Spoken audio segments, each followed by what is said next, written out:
clases de geriatría. Primera vez que vengo a este edificio.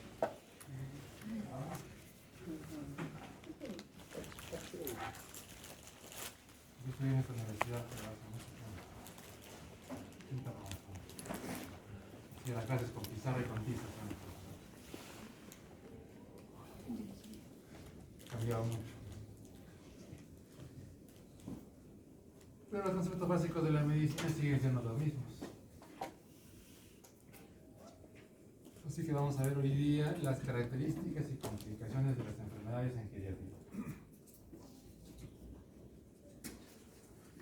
Hay que decir que las enfermedades que atendemos en geriatría, o sea, las enfermedades del adulto mayor, vienen a ser las mismas enfermedades que atendemos en el adulto joven. No hay enfermedades nuevas. ¿Y por qué entonces es necesaria una especialidad distinta para atender al adulto mayor? La fisiología cambia un poco. ¿Qué cambia? La fisiología. La fisiología. Porque a veces se puede confundir los cambios normales con los envejecimientos. Las enfermedades son las mismas, pero el paciente es distinto. Porque el paciente geriátrico es distinto del paciente joven. En varias cosas. Por la fisiología, por el envejecimiento, en varias cosas. Entonces, cuando atendemos a un paciente adulto mayor, tenemos que tener en cuenta ciertas características. La vez pasada hemos estado pasando visita en el hospital con sus compañeros y terminando la visita les dije, escojan pacientes para hacer historia clínica. Y todos escogieron a los jovencitos.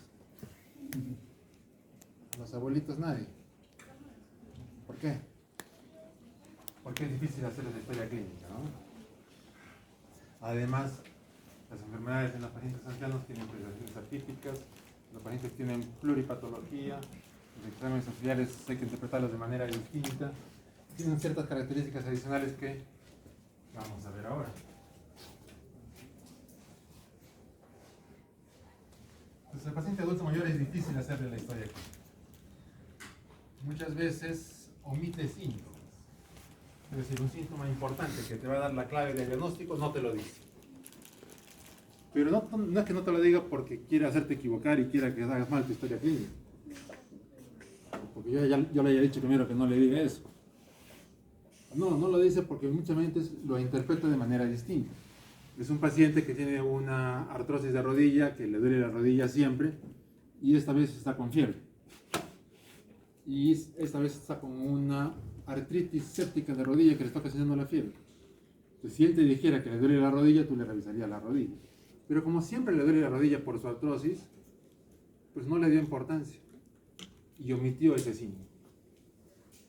Y sin ese síntoma, pues la historia se vuelve más difícil. A veces los pacientes tienen miedo a que los vayan a hospitalizar, porque es común hospitalizar a los pacientes ancianos y a los pacientes ancianos no les gusta el hospital. Entonces te minimiza los síntomas. O a veces el paciente está tan deprimido que no quiere hablar y te da muy poca información, o se olvida de las cosas. Se olvida que el día antes, que hace 2 días antes se cayó y no te lo cuenta. No por malo, sino porque se le olvidó. O no se dio cuenta de que tiene una herida en el pie, porque no la vio, porque no la sintió, porque no tiene mala vista. Entonces no te lo dice. El paciente anciano se desvía de la conversación. Nos ha pasado, ¿no es cierto? Don Pedro, ¿por qué viene usted? Ay, hijito, te voy a contar. Todo comenzó el año que yo salí del cuartel. Tenía un dolor aquí y me llevaron al hospital y había un doctor Vázquez, usted lo debe conocer, es una persona muy joven, ¿no? Y te comienza a contar esa historia, ¿no? ¿Y ustedes que están apurados, qué hacen?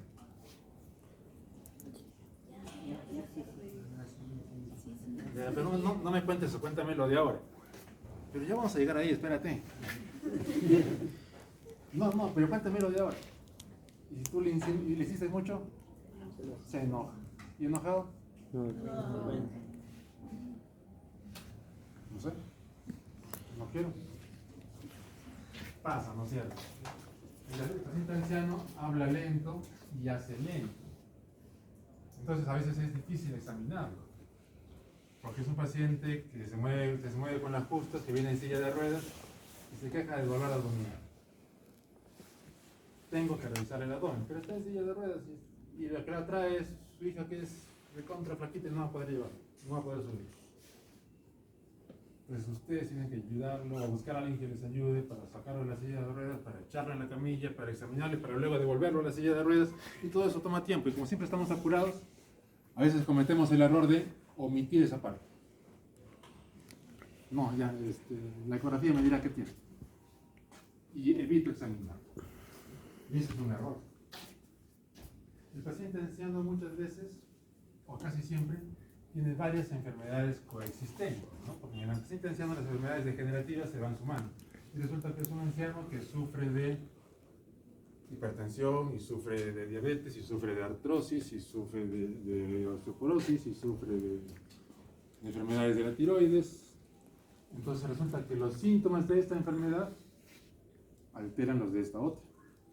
O el tratamiento que recibe para esta enfermedad enmascara los síntomas de esta otra. Entonces es más difícil interpretar las cosas. Una de las reglas de oro de la medicina es la regla de la unidad clínica.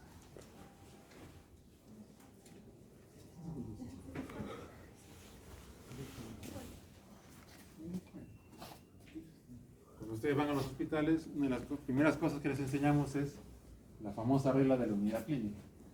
¿Qué dice esta regla? Desde que llevan 3 años yendo a los hospitales.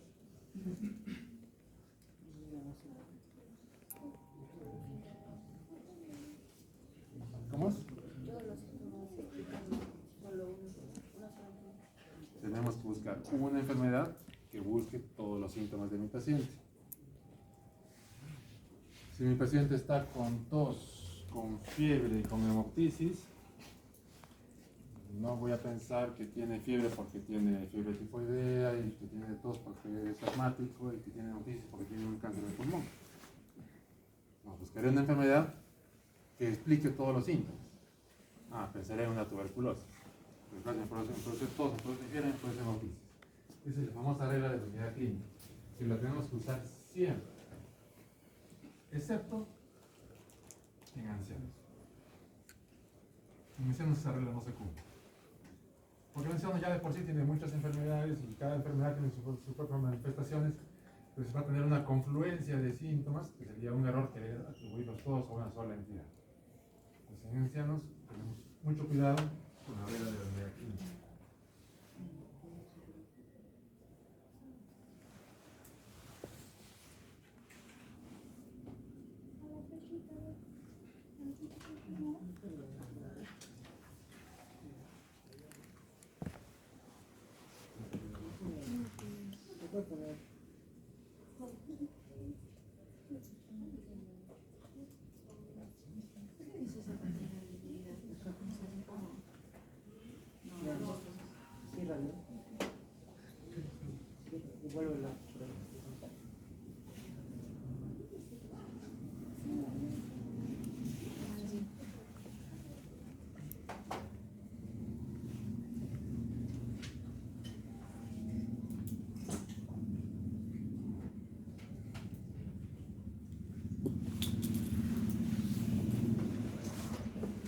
Entonces, como en los ancianos los síntomas son más confusos, muchas veces dependo más de los exámenes auxiliares que en una persona joven. Y eso no es porque mi clínica sea mala o mi simbología sea mala, sino que los ancianos así. Dependo más de los exámenes auxiliares. Pero ojo, también los exámenes auxiliares tienen ciertos riesgos, y los riesgos son diferentes en los ancianos. Es muy diferente solicitar una urografía respiratoria en un paciente joven de solicitarla en un paciente anciano y exponerlo a los riesgos de nefrotoxicidad por cáncer de contraste. Entonces, en un paciente joven es un riesgo muy pequeño, pero en un paciente anciano es un riesgo ya mayor. La preparación también es difícil de cumplir, es muy diferente querer hacer una radiografía de colon a doble contraste en un anciano que en un paciente joven. Y los rangos de normalidad también pueden variar, eso hemos visto con los grupos que han hecho práctica ya. Tenemos que interpretar de manera distinta los resultados en el anciano que en el paciente joven. Otra característica muy típica del anciano, de desgarramiento a cascada. Significa que un síntoma provoca un tratamiento, ese tratamiento provoca la aparición de otro síntoma, lo cual provoca otro tratamiento, y así sucesivamente. Es un paciente anciano que estaba con dolor de muelas, fue al dentista. El dentista le indicó naproxeno. Naproxeno cada 8 horas por 5 días. En esos días le tocó su control rutinario mensual. Fue la enfermera y le tomó la presión. Le tomó la presión en 150 por 90.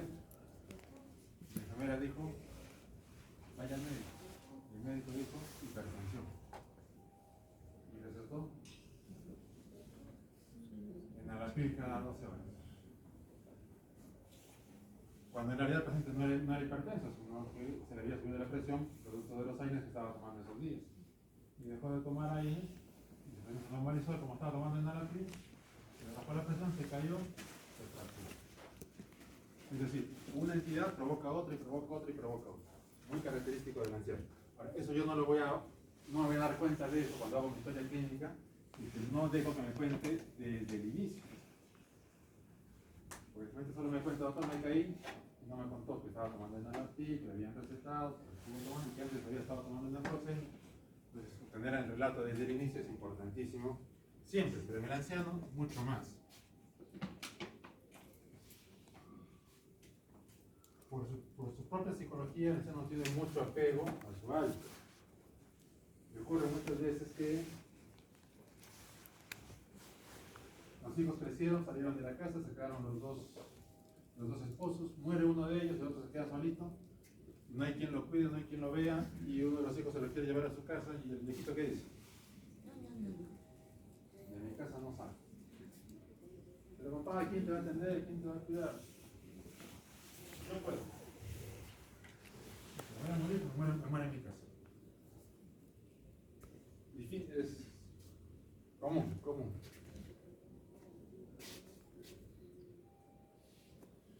El anciano requiere un cuidado especial, un cuidado que tiene que ser dado por otra persona. Esa otra persona generalmente es un familiar, pero a veces los familiares no tienen tiempo, no pueden, no saben, entonces hay personas cuidadoras, ¿no? Entonces, se contratan para cuidar al anciano. Estas personas cuidadoras lo ayudan en sus quehaceres de la vida diaria, con su alimentación, con sus medicamentos, dependiendo del tipo de anciano que sea. Y muchas veces el médico comete el error de, cuando está atendiendo al anciano, conversar únicamente con el cuidador o con el familiar y no conversar con la paciente misma. Ustedes han aprendido en semiología que el interrogatorio debemos hacerlo de manera directa, o sea, directamente al paciente, y solo en situaciones excepcionales hacerlo de manera indirecta, como un familiar. Eso es aplicación universal, mucho más en el anciano. Entra el paciente que ya es viejito y con las justas entra y tú lo ves y dices, pucha, este viejito no me va a escuchar, no me va a entender, no voy a perder tiempo, mejor converso solamente con el hijo. Y el hijo te cuenta sus cosas a su modo, a su manera de interpretarlo, que no siempre es la del anciano. Entonces los familiares y los cuidadores a veces ejercen presión. Uno tiene que saber darse cuenta de eso. Finalmente, las enfermedades en los ancianos tienen presentaciones atípicas. ¿Qué significa esto? Que tienen síntomas inespecíficos. ¿Por qué lo está trayendo su papá?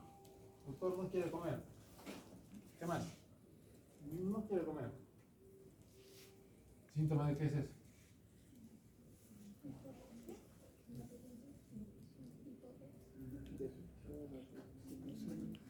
Puede ser de cualquier cosa. Es un síntoma completamente inespecífico. Así es en los ancianos. Y se altera primero el órgano con menor capacidad de adaptación. ¿Se entiende eso?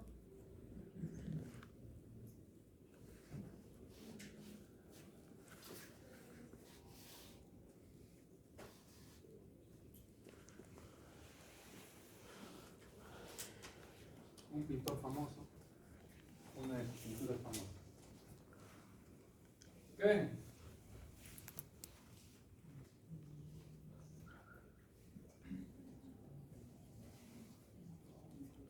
Cuéntanos, ¿qué ves en la pintura?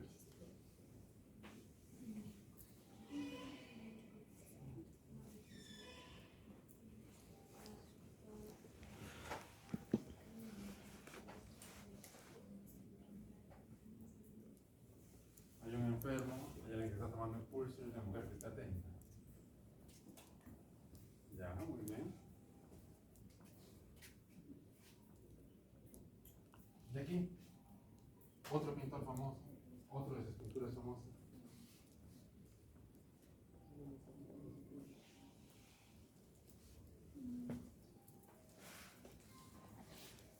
Aquí.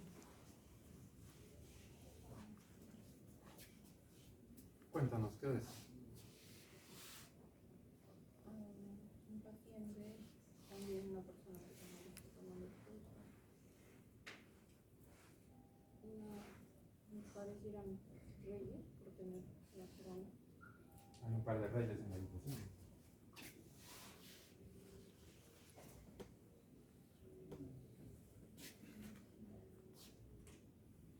Acá.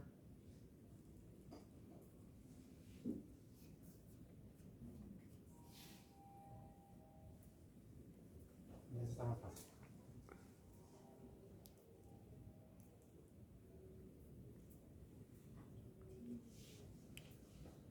Son cuatro pinturas de cuatro pintores muy famosos que representan una misma escena.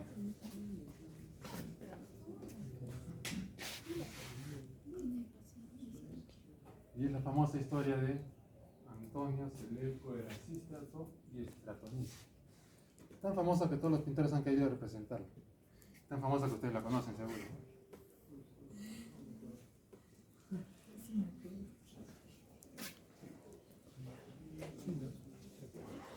Seleuco era el rey de Siria en el siglo III a.C.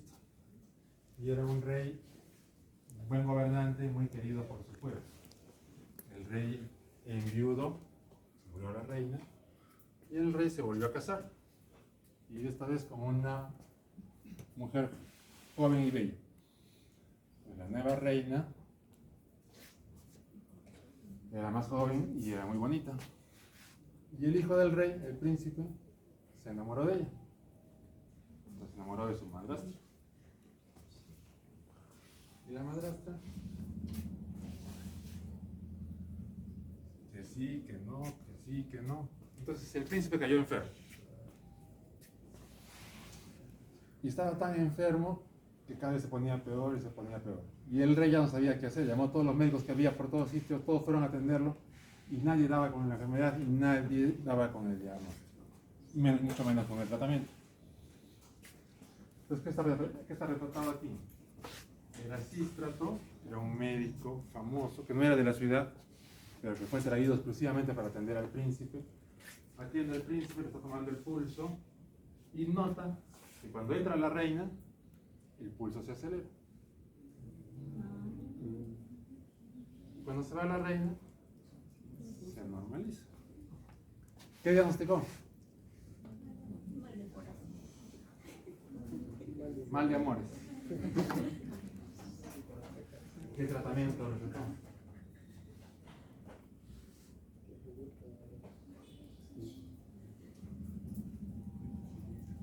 Le dijo al rey, ¿y el rey qué hizo?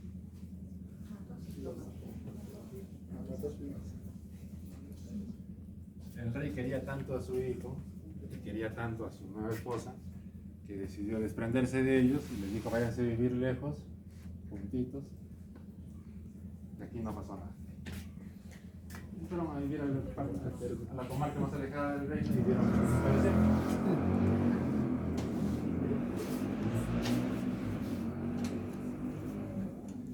Entonces Erasístrato, el médico de la escena, ejerció la medicina en Alejandría, fue discípulo de Praxágoras, sucesor de Hipócrates, y con él se fundó la Escuela Médica de Alejandría. Y es famosa en la historia de la medicina por esta situación, sí, claro. Pero además es famoso porque estudió la inclinación y las circunvoluciones del cerebro y las asoció a la inteligencia, porque hasta ese momento se pensaba que la inteligencia estaba en el corazón. Entonces él describió la anatomía del cerebro, distinguió los hemisferios cerebrales y describió los nervios como fibras y no como tubos huecos. Entonces, ¿qué hizo? En realidad estaba describiendo al sistema nervioso central, o el sistema nervioso en general, ¿no es cierto? Y la organización de nuestro cuerpo en aparatos y sistemas es algo que nosotros hemos aprendido desde el colegio. aparato digestivo, sistema circulatorio, aparato respiratorio, sistema muscular. Y para fines de esta clase nos va a servir. Un adulto joven tiene todos sus aparatos y sistemas con una capacidad de 100%. Pero en su día a día, o sea, para ir a la práctica del hospital en la mañana y para venir a la universidad en la tarde, de su capacidad utiliza solamente un 60%. Con esto le basta para hacer su día a día. Tiene ahí guardadito esto, para usarlo en caso de ser necesario. ¿Cuándo es necesario?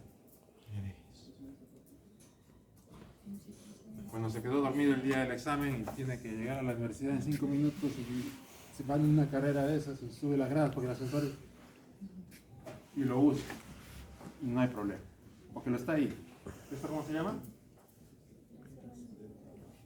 ¿Qué? ¿Reserva funcional? Esa es la famosa reserva funcional, ¿no es cierto? Que está ahí guardadita para ser usada en caso de sea necesario, pero normalmente no la usamos. ¿Qué ocurre si este adulto joven se enferma? Y viene un coronavirus y se mete en su sistema respiratorio y se enferma. Y le da una neumonía. Entonces la función del sistema respiratorio va a disminuir porque es un sistema enfermo. Y en vez de estar aquí, la función va a disminuir hasta acá. Pero fíjense, todavía le alcanza para vivir sin problemas el día a día. Entonces, mucho efecto sobre ese paciente, esa neumonía no le va a producir. Va a seguir haciendo sus cosas. Ahora, esto no es estrictamente así, sino que es así. Porque todos los sistemas y aparatos están entrelazados entre sí, ¿no es cierto? Y no es que solamente se afecta esto y nada más. Se afecta más el aparato respiratorio por la neumonía, pero algo se afecta todo lo demás. Eso es normalmente así. ¿Qué ocurre en un anciano? El anciano es la persona que ha envejecido. Ustedes ya han hecho clase de envejecimiento. ¿Qué es el envejecimiento? Proceso normal que se caracteriza por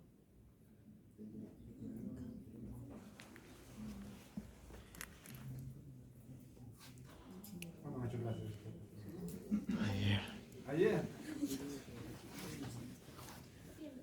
Más tarde me voy a encontrar con Edgar, le voy a contar. Deterioro progresivo de la función de los órganos y sistemas. Envejecimiento, que se caracteriza por disminución o incluso pérdida de la reserva funcional. Ese es el envejecimiento, ¿no? El envejecimiento normal. Entonces, un anciano sano, que ha envejecido pero está sano, no tiene su reserva funcional aquí, la tiene aquí. Y como hemos dicho, esto es muy irregular, porque el envejecimiento no es uniforme en todos. Entonces, su reserva funcional está así. En unos casos tiene más, en otros casos tiene menos, y ese anciano se enferma por el mismo coronavirus y le da la misma neumonía por coronavirus. ¿Qué ocurre? Esta reserva que está aquí baja hasta aquí. Fíjense todo este descenso. Pero hemos dicho que todo está entrelazado, entonces todo va a descender, solo que aquí no desciende tanto, donde desciende más es aquí. Pero está ahí en el límite de la reserva funcional. Pero fíjense, el aparato muscular estaba aquí, ha bajado un poquito, pero ese poquito ya está por debajo de lo que necesita. Entonces, esta neumonía del aparato respiratorio va a tener manifestaciones musculares. ¿Y qué va a pasar con ese anciano? Tiene neumonía. Y producto de la neumonía, tiene afectación del aparato muscular. Se cayó. No tuvo fuerza y se cayó. Entonces, ¿la neumonía puede provocar caída? En un anciano, sí.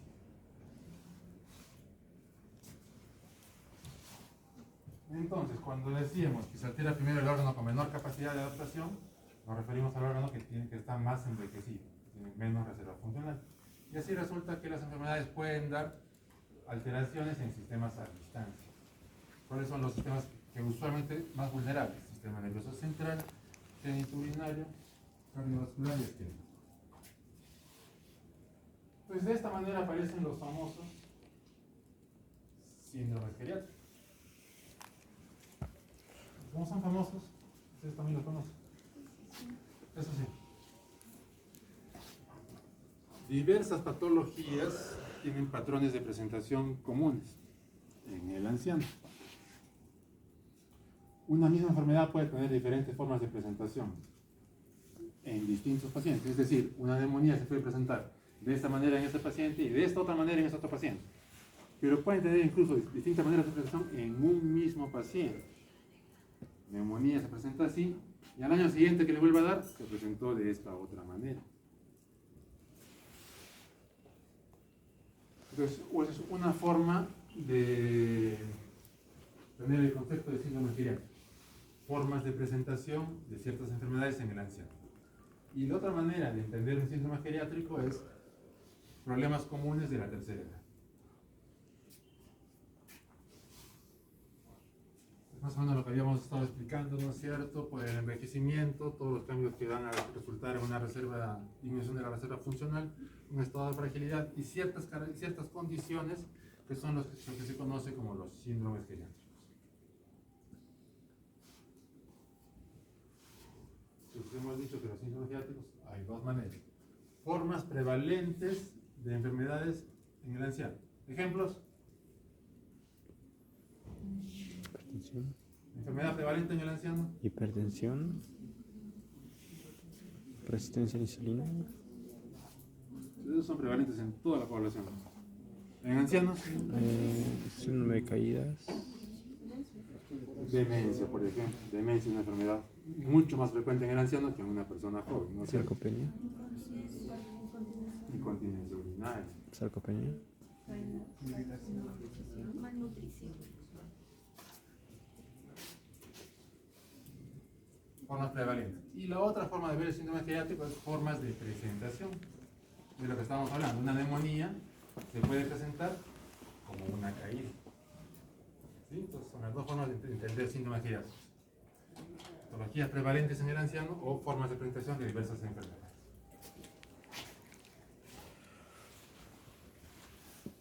A ver, ¿qué opinan de ese caso?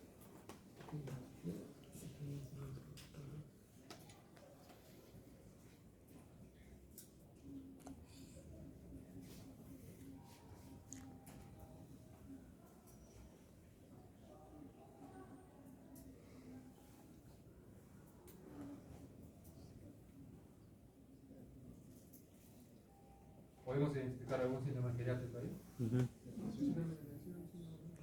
Una demencia, es un síndrome geriátrico, correcto. ¿Algo más? Incontinencia.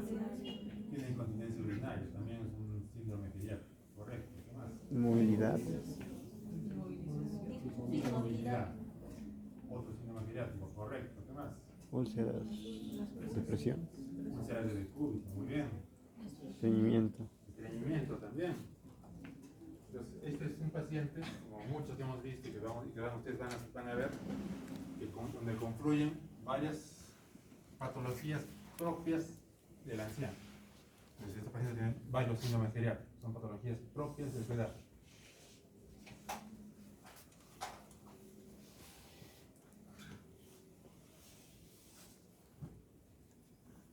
Y aquí están, ¿no es cierto? Incontinencia urinaria, deterioro cognitivo, úlceras de decúbito,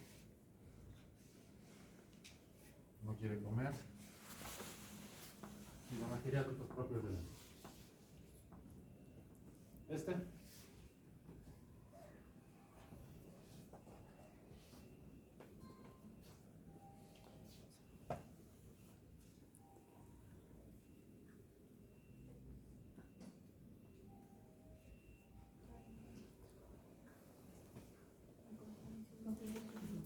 Tiene incontinencia urinaria ya. Movilidad. Deterioro cognitivo. Se ha caído. ¿Verdad? Deterioro cognitivo. Pues, incontinencia urinaria es un síndrome geriátrico, ya habíamos dicho. Pero en este caso, fíjense, no es que el paciente lo tenga de manera permanente. Es algo nuevo que está apareciendo en él. Tiene también el síndrome de caídas. Es la caída, el síndrome de caídas. No es que se caiga Finalmente, ¿qué otro síndrome tiene? Cognitivamente, Alteración de la marcha. pérdida de funciones de la ¿Cómo? pérdida de actividades básicas de la vida diaria, ¿Cómo se llama eso? deterioro cognitivo, ¿Cómo se llama eso? Inmovilidad, no. Movilidad era el otro paciente que no se levantaba en cama y que dependía de todo. No, este señor sí se mueve. Este señor sí quiere cambiar, pero necesita ayuda. Sí quiere caminar, pero necesita ayuda. ¿Cómo se llama eso? Este paciente no está funcionando como normalmente sabe funcionar. Es decir, tiene un síndrome de compromiso funcional. Porque este señor normalmente se viste solo, normalmente come solo y normalmente se desplaza en su casa solo. Ahora no puede. Lo tienen que ayudar para vestirse, lo tienen que ayudar para comer, lo tienen que ayudar para caminar. Pues no funciona como debe ser y eso es reciente, es un síndrome de compromiso funcional. Entonces, en este caso, a diferencia del anterior, tenemos también varios síndromes pediátricos, pero no son que los tiene siempre. Es que le han aparecido en el transcurso de esta semana. ¿Qué debo pensar?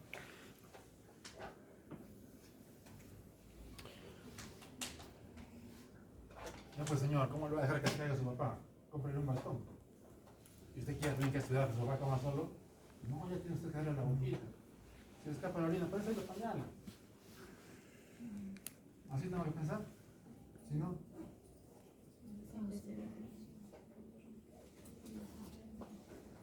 son formas de presentación de algo. O sea, a este paciente algo le está pasando, que le está provocando que no pueda vestirse, que le está provocando que se cayó, que le está provocando la incontinencia urinaria. Y ese algo que puede ser.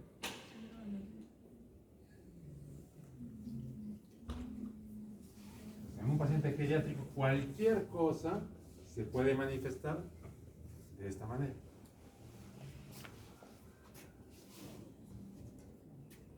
Aquí están nuevamente nuestros síndromes y este que le hemos puesto de alteración funcional, ¿no es cierto? Entonces, lo habíamos aprendido así, pero en realidad es así. Es decir, el mismo síndrome puede ser condición prevalente o puede ser forma de presentación. Y si hablamos de formas de presentación, ¿presentación de qué? Hemos dicho que de cualquier cosa. Pero, ¿qué cosa es lo más frecuente? En el paciente anterior, por frecuencia, ¿qué cosa podría estarle provocando que se caiga, que no pueda comer y que no pueda caminar? visión. Infecciones. En primer lugar, por lo menos en el Perú, causa más frecuente del síndrome geriátrico en el Perú, que es así de presentación, infecciones. Pero no tiene fiebre, no tiene tos, no tiene diarrea. Aún así, piensa en una infección. Es muy frecuente que la infección se presente así. Y si hablamos de infecciones, ¿en qué infecciones vamos a estar pensando? Urinaria es la más frecuente. Luego, respiratorias. Y luego, piel. En ese orden de frecuencia son las más frecuentes que ocasionan un síndrome geriátrico de presentación en un anciano. Si no es infección, puede ser una alteración metabólica. Se le subió la glucosa, se le bajó la glucosa, o fármacos. Tiene una pastilla nueva que está tomando, o aún así, si es que son sus pastillas de siempre. Y luego está todo lo demás. O sea, pero todo es todo. Todo lo demás puede manifestarse así en un anciano. Pero todo. O sea, si tiene un infarto agudo de miocardio, puede manifestarse como incontinencia urinaria. Cuando hemos hecho cardiología, hemos hecho síntomas de infarto agudo de miocardio. ¿Dice incontinencia urinaria? Entonces, Es atípico. el libro de cardiología no lo dice, pero el libro de geriatría sí lo dice. Entonces, ¿puede ser? Sí, puede ser. Sí, puede ser. En un anciano puede ser. Síndromes geriátricos frecuentes. El síndrome de caída es frecuente.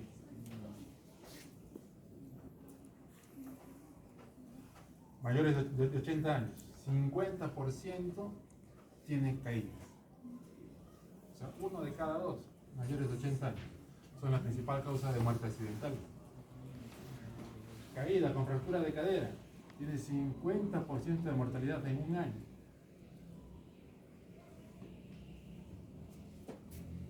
Entonces, ¿qué hacemos cuando tenemos un paciente que se cae? 5 pasos que normalmente instauramos en un paciente que se cae. Uno, el auxilio inmediato, ¿no es cierto? Universal, a todo paciente que se cae, sea joven o sea anciano, el auxilio inmediato que se hace. Pero luego de solucionar las consecuencias inmediatas, tenemos que hacer un plan de acción. Analizar las circunstancias previas de esta y de anteriores caídas. ¿Cuáles son las circunstancias en que se ha caído mi paciente? Porque es muy diferente que mi paciente se haya caído el domingo que fuimos de paseo a la chacra y estaba caminando entre los bordos, a que se caiga en su casa en el trayecto que hace del dormitorio al baño. Es muy diferente. Factores de riesgo individual. Acá tendré que hacer una valoración geriátrica integral para determinar cómo está su audición, cómo está su visión, cómo está su equilibrio, cómo está su fuerza muscular, ¿no es cierto? Cómo está la velocidad de su marcha, factores individuales. Habiendo hecho esto, tendré que planear una intervención.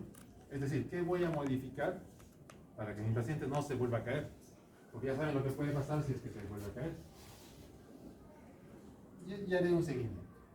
Otro problema frecuente del anciano, otro síndrome geriátrico frecuente, el estreñimiento. Definido como el esfuerzo e incomodidad al defecar. Es multifactorial. Pero siempre, cuando el anciano tenga estreñimiento, siempre pensar como una causa fármaco. Ejemplos de fármacos que dan estreñimiento.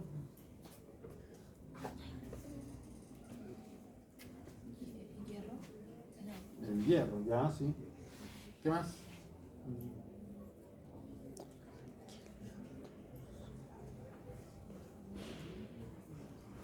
Antibiótico. Fármacos comunes de uso en el anciano que dan estreñimiento. Amoxil. No. ¿Qué? Los opioides, ¿no es cierto? Y el anciano que toma su tramador por su dolor de rodillas, se estreña. Antidepresivos, sobre todo los más antiguos, antidepresivos triciclos, se estreñen. Algunos antihipertensivos provocan estreñimiento. La incontinencia urinaria, también frecuente en el anciano. Provoca un problema higiénico y sobre todo provoca un problema social. Fíjense, hasta el 15% de los mayores de 65 años. Y cuando no lo tratamos oportunamente, no lo diagnosticamos oportunamente y se queda, se perpetúa, ya puede ser muy difícil de tratar. Y cuando aparece la incontinencia urinaria, pues ustedes tienen que intervenir. ¿Intervenir en qué sentido? Hacer una evaluación clínica completa. En la historia clínica, en el examen físico y algunos exámenes que hay que pedir en el paciente que tiene incontinencia urinaria. Número 1 es definir qué tipo de incontinencia urinaria tiene. Puede ser de incontinencia de urgencia. Es el paciente que siente ganas de orinar y tiene que ir al baño en 30 segundos porque si no, le ganó. Puede ser la incontinencia de esfuerzo. Tose, se ríe, se le escapa la orina. Puede ser incontinencia por rebote. Orina, pero no expulsa toda la orina que está en la vejiga y al rato ya está rebasando nuevamente. O puede ser un patrón mixto. Pues acá tenemos, por ejemplo, causas comunes de incontinencia urinaria y que son fácilmente solucionables. Una infección, especialmente infección urinaria, pero incluso infecciones de otros sitios pueden provocar incontinencia urinaria. La vaginitis atrófica, ¿no es cierto? Si se trata adecuadamente y oportunamente, aliviamos la incontinencia urinaria. Fármacos que provocan incontinencia urinaria, fíjense la lista. AINES. Si toma el ibuprofeno, ¿se escapa la orina por el ibuprofeno? ¿Sí? Si toma hidrocloruro de ácido, pues también. Si toma enalapril, pues también.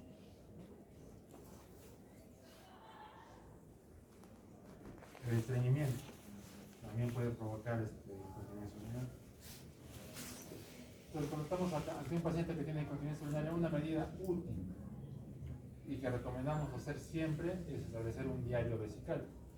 Consiste en pedirle al paciente y a su cuidador que anote la hora en que va al baño, que anote más o menos la cantidad que orinó y que anote si se le escapó o no. Ese es el famoso diario vesical. Ejemplo, este paciente que vino a la consulta por incontinencia urinaria se le pidió que haga un diario vesical. Entonces tenemos que el 5 de abril, fíjense las horas que orinó y la cantidad que orinó. Y el 6 de abril, fíjense, 3 de la mañana, 6 de la mañana, 7, 9, 11. Efectivamente, va a orinar a cada rato y cada vez que orina, fíjense, orina buena cantidad. En algunas se le escapa, más a veces. ¿Qué le llama la atención de este diario vesical?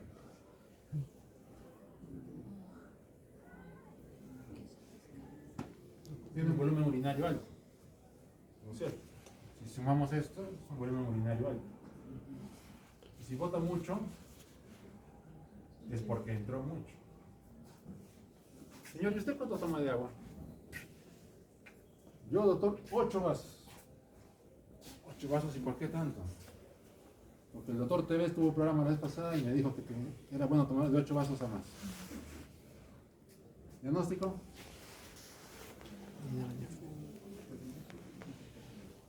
Incontinencia urinaria por oferta aumentada. ¿Tratamiento? Reducir agua.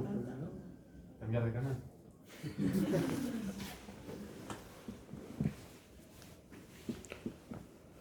Entonces, dependiendo del tipo de incontinencia que yo he definido con mi anamnesis, si es incontinencia de esfuerzo, si es incontinencia de urgencia o por rebose, cuál es el plan de trabajo que tengo que implementar, cuáles son las medidas terapéuticas que podría hacer.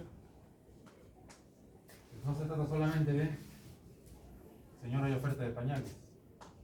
No, se trata de investigar y de solucionar. La inmovilización, otro síndrome pediátrico frecuente.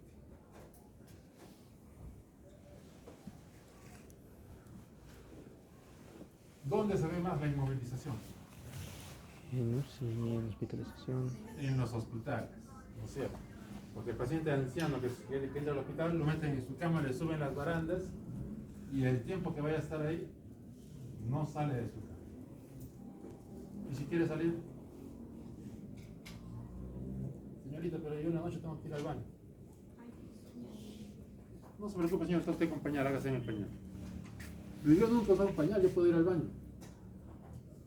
No, pero en este hospital usted tiene que usar pañal. Pero señorita, no. ¿Qué va a pasar? Lo van a amarrar. Ya te quedan amarrado en la cama. ¿Y cuántos días va a estar así? Una semana, no. Lo que dure su hospitalización. Y si dura 6 días su hospitalización, 6 días amarrado en la cama. Y cuando le demos de alta, ¿qué va a pasar? No, puede pararse. Ya se lo puso. No, sumas muscularse de Una persona de su edad que tiene un accidente y se fractura el tobillo, le ponen un yeso y lo obligan a estar en cama durante 1 mes y medio. Ya no para, ya no se para. Luego de 1 mes y medio le sacan el yeso y se pone a caminar. Una persona de su edad.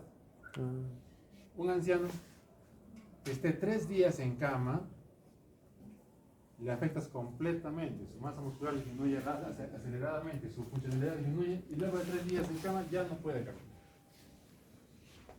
Y si son 6 días, mucho peor.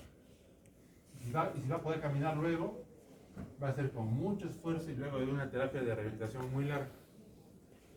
¿Cortesía de quién? Del hospital. Entonces, en los hospitales es un grave error tener a los ancianos siempre en cama. Uno debería tener su sillón al costadito de la cama para que salga de la cama y se siente en el sillón. Y debería tener su andador para que con su andador se camine por todo lado. Debería. Ustedes conocen en nuestros hospitales, se han dado cuenta que eso en nuestros hospitales no existe. El delirio. Otra causa, otro síndrome geriátrico frecuente. Muy frecuente. Se caracteriza por deterioro cognitivo, alteraciones de la atención y percepción y cambios en la actividad psicomotriz. Característica también importante del delirio es de curso fluctuante. ¿Qué significa? Que es más intenso en la mañana y menos en la tarde, o al revés. En el día está más o menos bien y en la noche se altera completamente. Y hoy día puede estar bien y mañana no, y al día siguiente sí, y al día siguiente no, es fluctuante.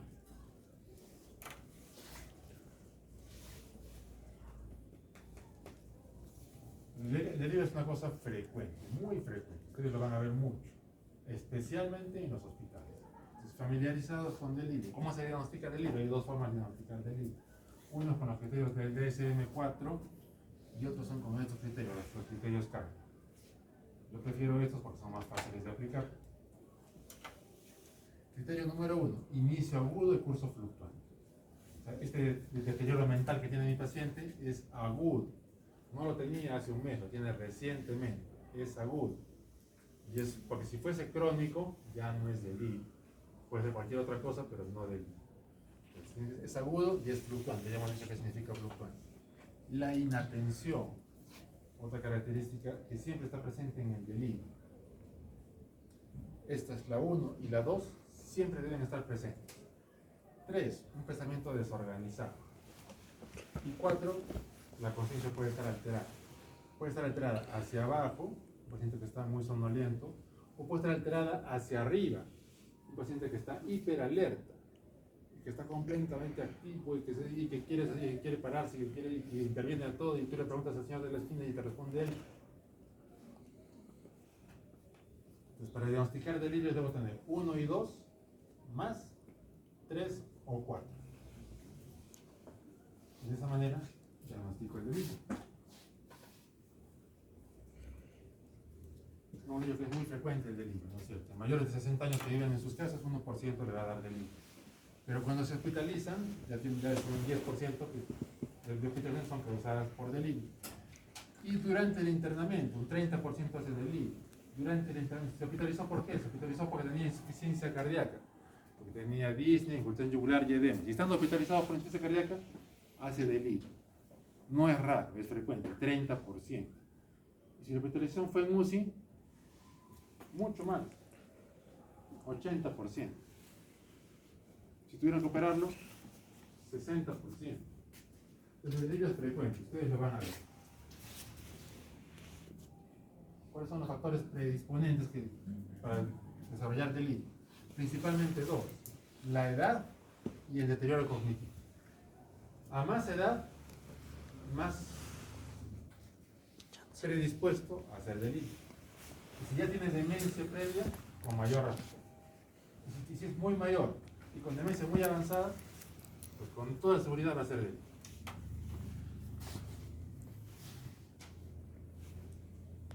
Pues esos son los factores predisponentes. Los factores desencadenantes son varios: fiebre, cirugías, o algún nuevo fármaco, fracturas, estreñimiento, le colocaron sonda vesical.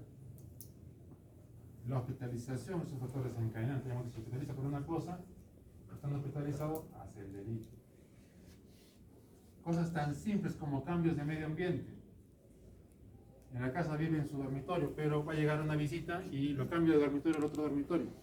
Y ese cambio de ambiente, en el verano, si se los llevan a los abuelitos al verano a la casa de playa y se van a Camaná, se desubican, se desorientan, hace el delirio. Y le echan la culpa a los helados.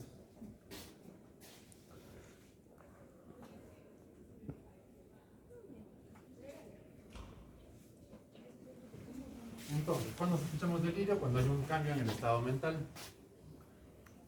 Ese cambio de estado mental es crónico, no es delirio. Si es agudo, le aplico mis criterios CAM. ¿Cumple criterios? Delirio. No cumple criterios, buscar una alternativa. Cumplió los criterios, le diagnostiqué delirio. ¿Qué voy a hacer?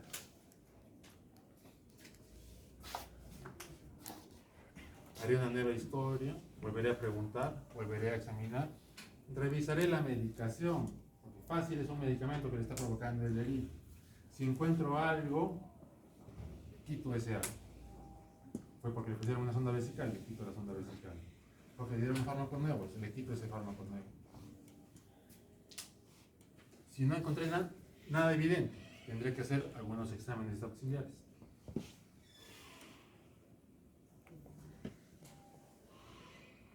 habiendo encontrado la causa, hay que retirar esa causa.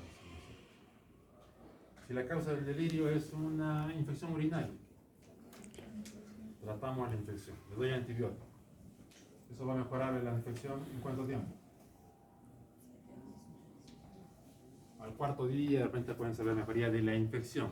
¿Y del delirio? Más lejos todavía, puede mejorar recién al sexto día, al séptimo día. Y mientras tanto, lo dejo que salga corriendo con la ceniza en la cabeza. Mientras tanto, ¿qué tengo que hacer? Tengo que manejar el delito. Hay que tratar la causa de fondo, sí, pero además tienes que manejar el delito.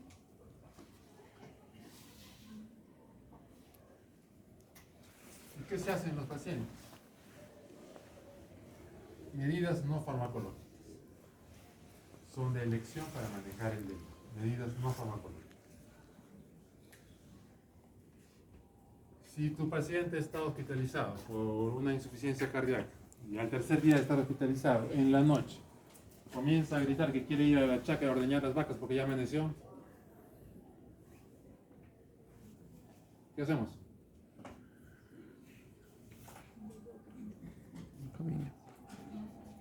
¿Qué hacemos? Le hablamos. Se le habla. ¿Qué harías? ¿Por qué ha pasado? No sé, ustedes han visto en los hospitales. ¿Qué harías con ese señor que se quiere ir a ordeñar las vacas? Pero señorita, es la hora del amanecer, tengo que ir porque si no, se le acumula la leche. En media hora vamos. Se le explica, ¿qué le dice? En media hora vamos. Sí, se le Señor, pero ¿qué vacas? Si está en el hospital, ¿acaso de vacas aquí? No, está en el hospital, acá no hay vacas. Tiene que quedarse quieto porque se está con un tratamiento para su enfermedad. ¿Y funciona? ¿Usted con gusto le explica? Les hizo prueba. Hay que explicarle, sí, pero estaríamos haciendo mal si queremos hacerle notar su error. Si quiero hacerle notar que no está en la sangre, está en el hospital, no lo va a notar. Porque él está convencido de que está en la chaca y tiene que ir a ordeñar. ¿Qué le diré? Ya vamos. Ya vamos a ir. Ya, ahorita vamos. ¿Pero cuánto ahorita? Menos. Solo ya. Espérame 5 minutos. Ya, Media te hora. espera 5 minutos. ¿De los 5 minutos? ¿Ya? ¿Vamos? ¿Qué vas a hacer ahí? 5 minutos. Hasta que se le pase el delirio.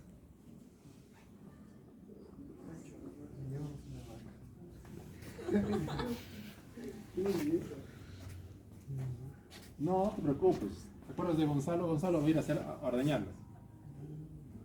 ¿Y quién es Gonzalo? El nuevo peón que hemos traído, ¿no te acuerdas de él? Te lo he presentado la semana pasada. Él va a ir a ordeñarlas. Ah, ya. Bueno, Ya se le sigue. 5 minutos. Y después otra vez quiere ir. Yo no te he dicho que está yendo Gonzalo a ordeñar, pero ¿sabe ordeñar vacas Gonzalo? Claro que sabe. Ese señor se hizo la vez pasada. Ah, bueno. Ya. 5 minutos después. Y otra vez. Y otra vez. ¿Esta táctica funciona?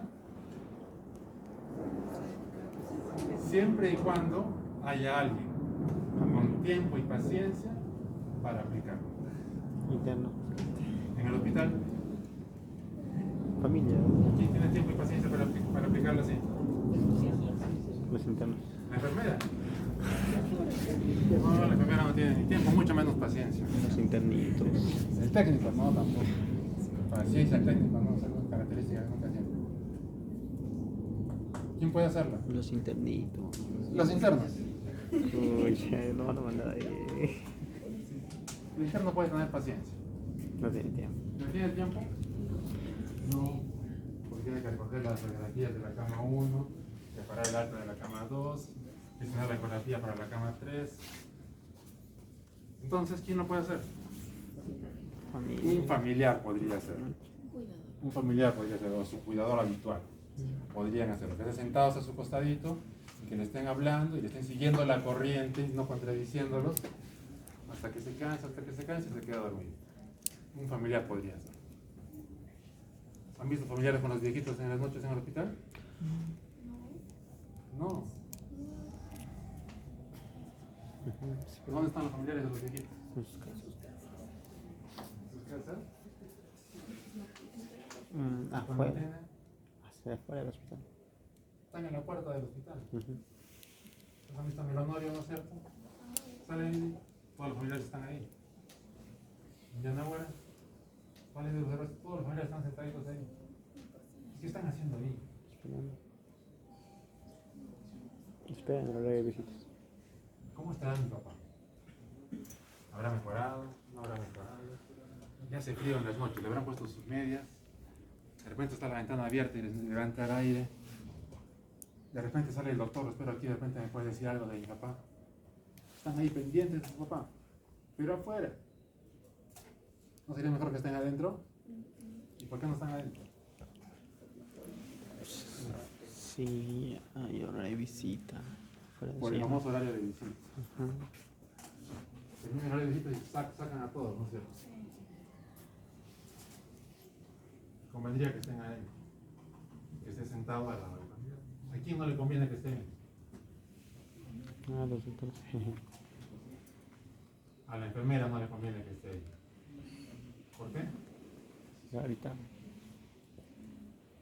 Señorita, no cae la gota. Señorita, ¿podemos cerrar esta ventana? Hace mucho frío. Señorita, esta almohada es muy dura, ¿no tiene otra? Señorita, señorita, ¿qué hace la señorita? Sale entonces. ¿Y si se quiere levantar y ordeñar las vacas? Lo amarra,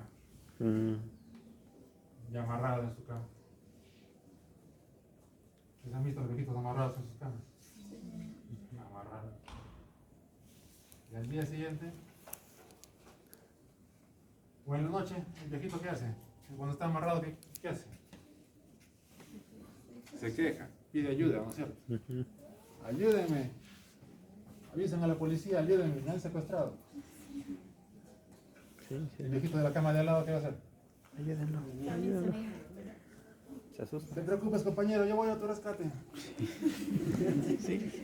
Amanecen todos amarrados. Se asusta.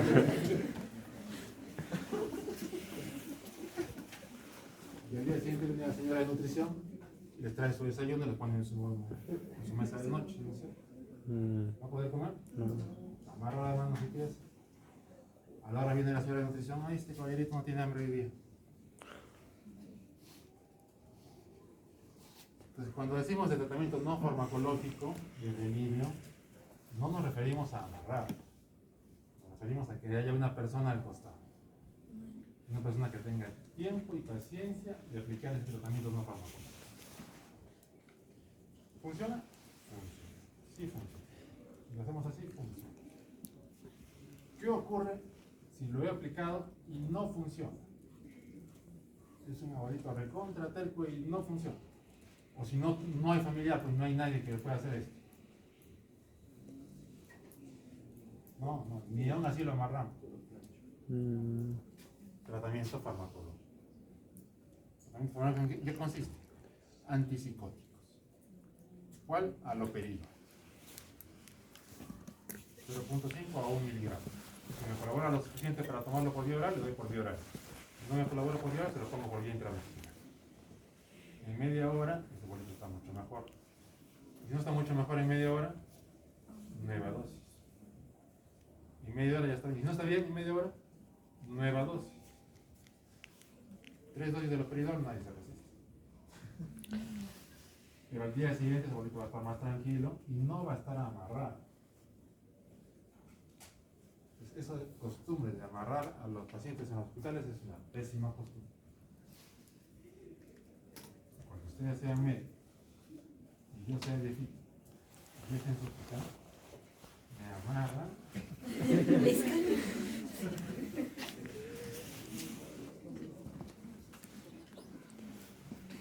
Aloperidol, ¿no es cierto? La fármaco de elección para este caso. Alternativas. Estas de aquí. Y fíjense, todos estos fármacos son más modernos, de su urgencia. pero no reemplazan a la lotería. Seguimos usando la lotería, generales. Usamos benzodiazepinas únicamente cuando el delirio es por abstinencia de sustancias. En ese caso, la benzodiazepina es de elección para ese tipo de delirio. Para todos los otros tipos de delirio, no lo pedimos. Depresión, otro síndrome geriátrico frecuente. Por envejecimiento cerebral, por enfermedades invalidantes, por fármacos, por luto, por problemas sociales. Los síntomas son un tanto distintos a los síntomas de las personas jóvenes y por tanto no aplicamos los cuestionarios de las personas jóvenes para diagnosticar depresión en los viejitos, aplicamos cuestionarios específicos para la persona geriátrica. Este a mí me gusta mucho porque es muy fácil de aplicar. Simplemente tengo que, los que están con mayúsculas son los que puntúan. Al final cuento cuántos tiene, y si tiene más de 8, depresión. SBH.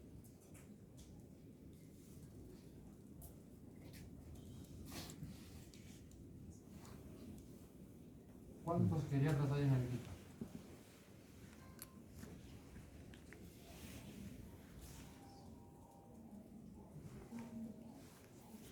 Poquitos, ¿cuántos?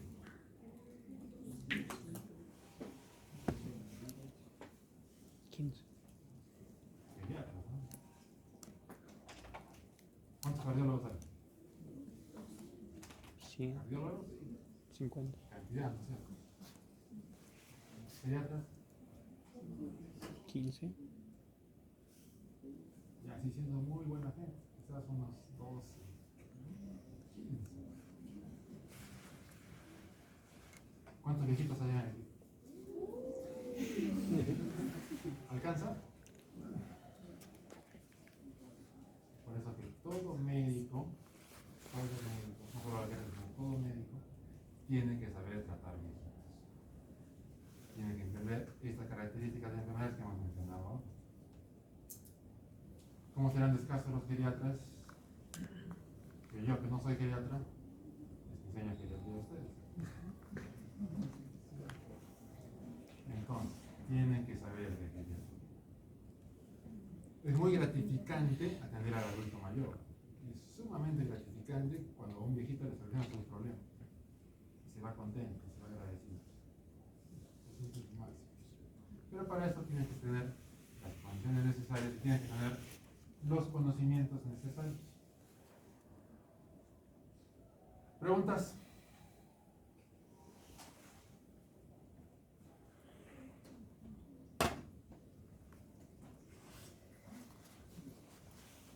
¿Nada? ¿Todo claro? ¿Dónde está mi grupo de rotación? Nada. Mañana vamos a ver.